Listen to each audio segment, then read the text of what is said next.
Today you will learn the estimation of serum bilirubin. In case of jaundice diagnosis, serum bilirubin estimation is needed very much.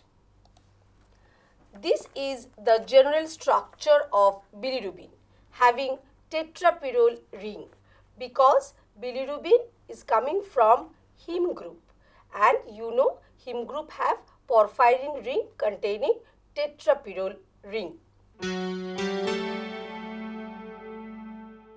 Bilirubin is the waste product coming from heme metabolism. It may be total, that is conjugated and unconjugated bilirubin together, separately conjugated and unconjugated. Conjugated bilirubin is water soluble bilirubin. They are not diffusible. Usually they are not found in feces or urine as excretory product, but in case of bilirubinuria disease, we can find the presence of some conjugated bilirubin. This conjugated bilirubin is produced by liver as di or monoglucouronide. The unconjugated bilirubin is protein bound or albumin bound bilirubin, that is water insoluble but alcohol soluble. They can be absorbed by the gut, they can diffuse, and they actually are not found in bile or in urine. And these two conjugated and unconjugated bilirubin together makes total bilirubin. The RBC, the erythrocyte, has a particular lifetime, that is 120 days. After 120 days, the RBC is broken down by reticuloendothelial cells of spleen, bone marrow, etc. So, the macrophages will phagocytose such senescent RBC and they will produce heme as well as porphyrin, and these heme along with carbon monoxide and iron will be metabolized. Heme oxygenase will produce bilivardin. Now these bilivardin with the help of bilivardin reductase will produce bilirubin. One molecule of bilirubin will be attached to two molecules of serum albumin and they will be transported towards the liver. This albumin bound bilirubin is the unconjugated or indirect bilirubin.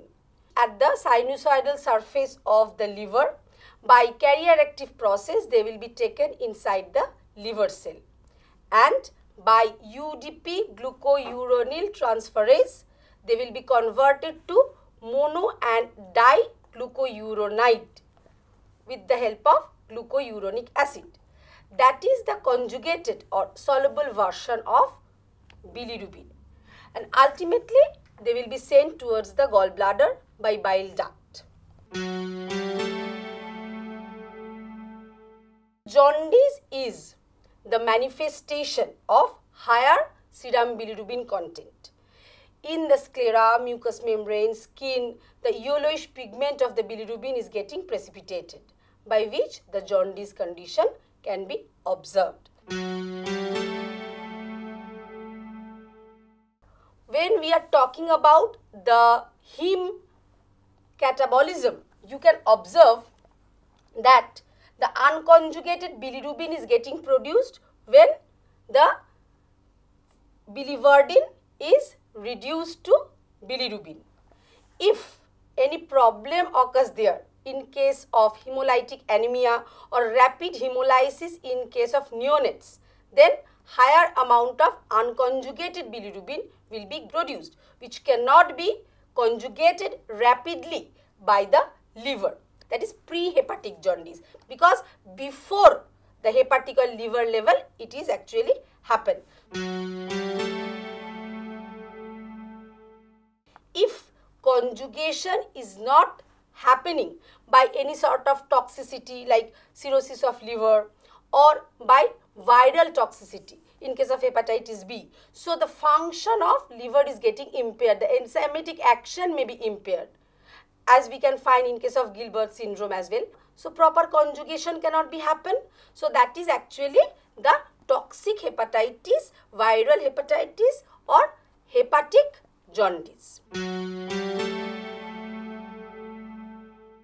If properly through the bile duct, the conjugated version of bilirubin is not sent towards the small intestine by the obstruction of the bile duct, again it can elevate the conjugated serum bilirubin.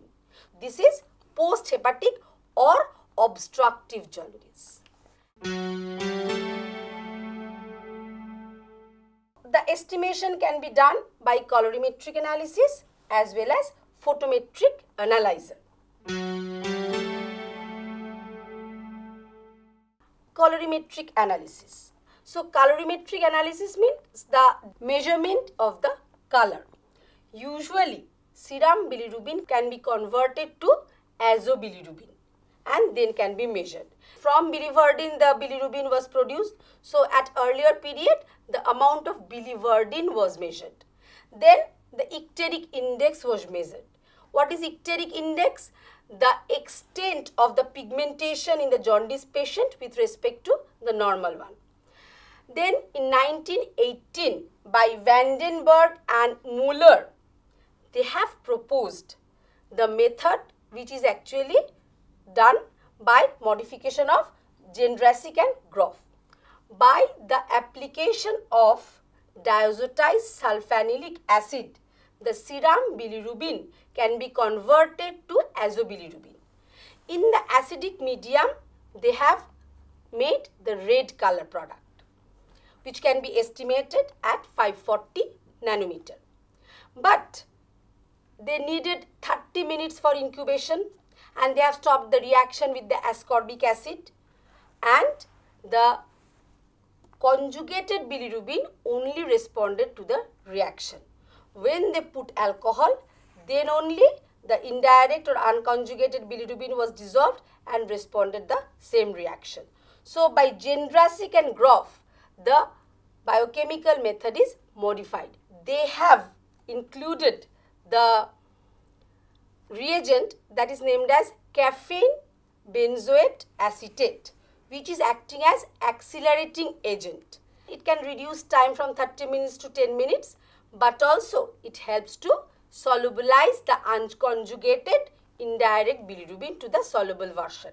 So it will help to measure not only direct bilirubin but also total bilirubin together. Another improvement was also included because they have turned the azobilirubin in the alkaline medium, where it has absorption at 600 nanometer, which can eliminate the possibilities of interference of hemoglobin as well as carotene, because they have absorption at 540 nanometer. Nowadays, some companies have proposed the diazyme method by vanillate oxidation, where from bilirubin, biliverdin is getting produced. Bilirubin has absorption at 454 nanometer. The extent of reduction of bilirubin towards biliverdin is actually giving you the idea about the amount of bilirubin present.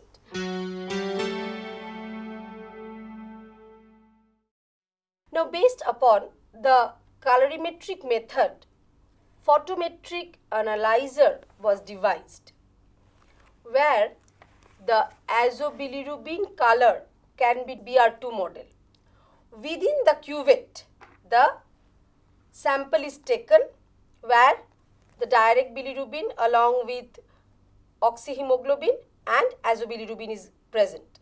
Light is passed through the solution, monochromatic light, by beam splitter. It is splitted in 454 nanometer and 540 nanometer. At the acidic pH, only azobilirubin will have the absorption.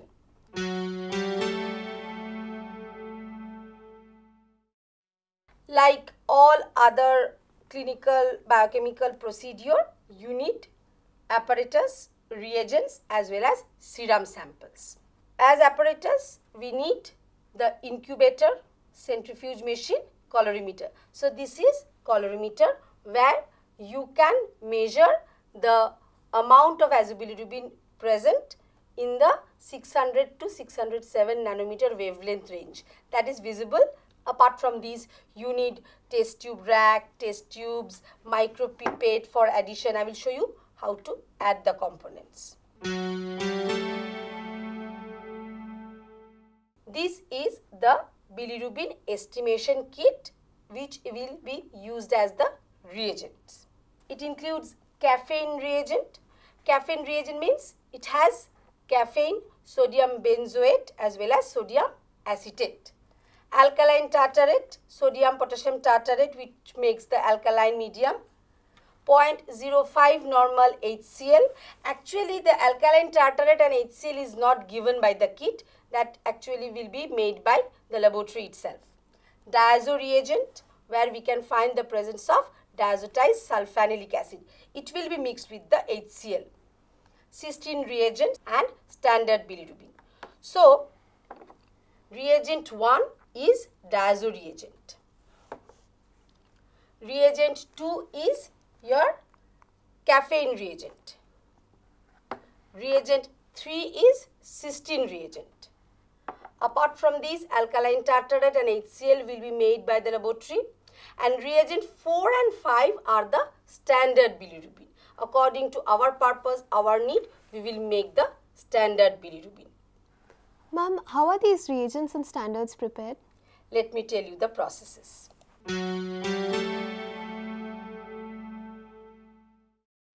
13 mg of sulfanilate and 0.457 mg of sodium nitrite will be dissolved in 6 ml of 0.05 normal hydrochloric acid. That will be made separately in 200 ml volume. 25 gram per liter of caffeine and 38 gram per liter of sodium benzoate will be prepared in sodium acetate solution.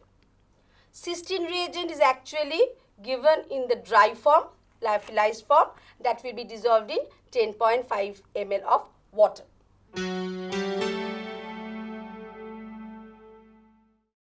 It will be made 350 gram per liter in concentration in 2.5 normal sodium hydroxide. Now, these standard bilirubin first, the lyophilized standards will be dissolved in dimethyl sulfoxide and sodium hydroxide to produce the master stock, that is 20 mg per deciliter. You can only take this 20 mg per deciliter either, or you can prepare the series of standard by diluting following this particular table.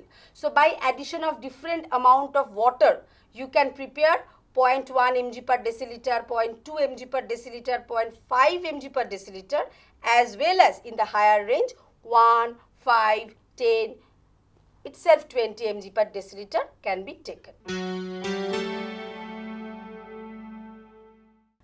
The serum 1.5 ml will be collected usually from the fasting patient, and the patient must be non-lipemic and non-hemolytic, and it must be kept at dark at 2 to 6 degrees centigrade, otherwise bilirubin can be oxidized. Then centrifuge will be done at 10,000 rpm for 10 minutes, and avoiding the buffy coat, only the supernatant will be taken. First, the test tubes will be marked properly whether it is standard, test or blank. You will take 1 ml of water to make auto zero in the colorimeter, and you will take 1 ml of serum sample. In case of standard, you will take 1 ml of standard solution each. Then what will you add? According to the working table, the caffeine reagent will be taken 1 ml. So which one is the caffeine reagent? The reagent number 2. So reagent number 2 will be taken 1 ml. Diazo reagent, that is solubilized within hydrochloric acid, that is reagent 1. Reagent 1 will also be taken 1 ml. Then you will mix together. You will stop the reaction by giving cystine reagent, that is reagent 3 in 0.1 ml. You can observe how I am changing the micropipette. This is for 1 ml and this is for 0.1 ml, that is 100 microliter. Then after mixing everything, you will be shaking it well and they will be kept for 37 degrees centigrade incubation for 10 minutes, right? So you have to mix them well. Then after the development of the color in case of serum test as well as in standard, you can put it for the measurement by taking it in cuvette. So AutoZero is done with respect to water blank and you are measuring at 600 or 607 nanometer wavelength. So from here you can record the result of the test one, or you can take the solution of the standard as well, from where you will get the OD value or absorbance value. So by having the OD result, we will have the calibration curve from where you will know total as well as direct bilirubin. By subtracting the direct bilirubin from the total bilirubin, you will have the result for indirect bilirubin and you have to tabulate all the data together.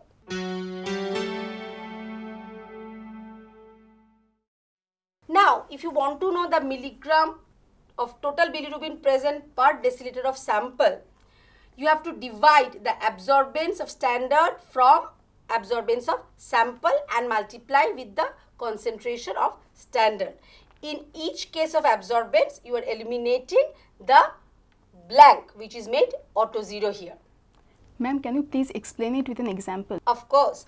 If the absorbance of unknown is 0.052, that is OD, if the OD or absorbance of the calibrator or standard is 0.180 and if the concentration of the calibrator or standard is 5.2 milligram per deciliter, so applying the formula, you will have the concentration 1.5 milligram per deciliter.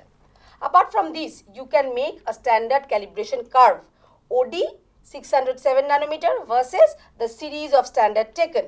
From the calibration curve, by putting OD of unknown serum, you can have the concentration of serum bilirubin concentration.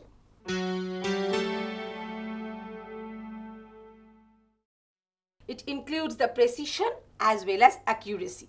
Precision includes the quality control with respect to commercially available bilirubin that is marketed. We have to calibrate the machine. It can be available in Boehringer, Mannheim and in different companies. And the accuracy must be taken with respect to linear regression analysis. The straight line, the linearity must be maintained up to 20 milligram per deciliter. As you are using the blood, so it must be taken aseptically, no spillage from the cuvette or needle. As you are using the hazardous chemical like hydrochloric acid, sulfanylate, and the alkaline tartarate is so much corrosive base. So you must take care of your skin, your clothes, eyes, etc. After getting the result, you have to compare it with respect to the standard reference range. Then you have to go for the doctor for proper clinical interpretation. In case of adult, if we get the total bilirubin value from 0.3 to 1.3 milligram per deciliter, that is actually the normal one, the direct bilirubin concentration will be, in case of adult, from 0.1 to 0.4 milligram per deciliter. In case of indirect bilirubin, for adults will be 0.2 to 0.9 milligram per deciliter. In case of infants, the total bilirubin ranges in between 1 to 12 milligram per deciliter.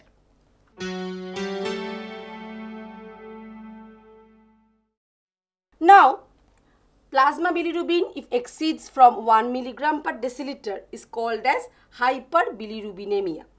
If it in between 1 to 2 milligram per deciliter, that is called latent jaundice. But if exceeds from that of 2 milligram per deciliter, that can be manifested as yellowish pigmentation in skin, mucous membrane, sclera, eyes, etc.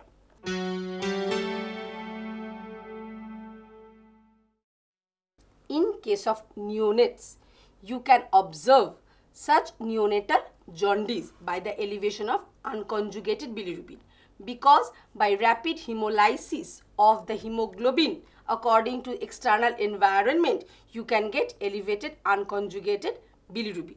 That must be needed proper diagnosis.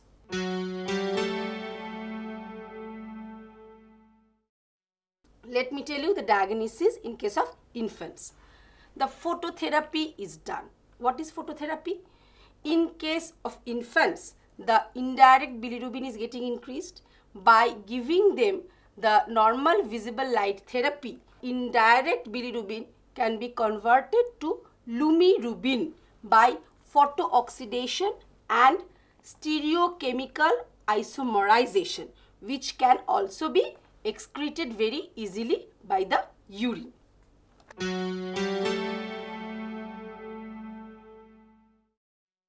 In case of adult, the diagnosis or therapy includes the nutrition therapy. That is, you should avoid the fatty foods when the serum bilirubin is getting increased, because there is the dysfunctioning of liver as well as bile production. So fatty food cannot be digested very easily. You must have higher amount of water intake or fruit juices that will help to the urine passage. That means the extra amount of conjugated bilirubin can be excreted very easily. So students, I have discussed the method of serum bilirubin estimation, from where you can have the idea about the normal level of serum bilirubin, how it can be estimated, diagnosed, as well as can be clinically interpreted.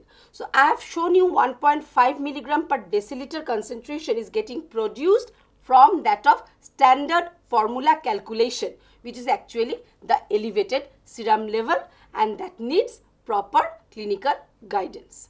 Thank you.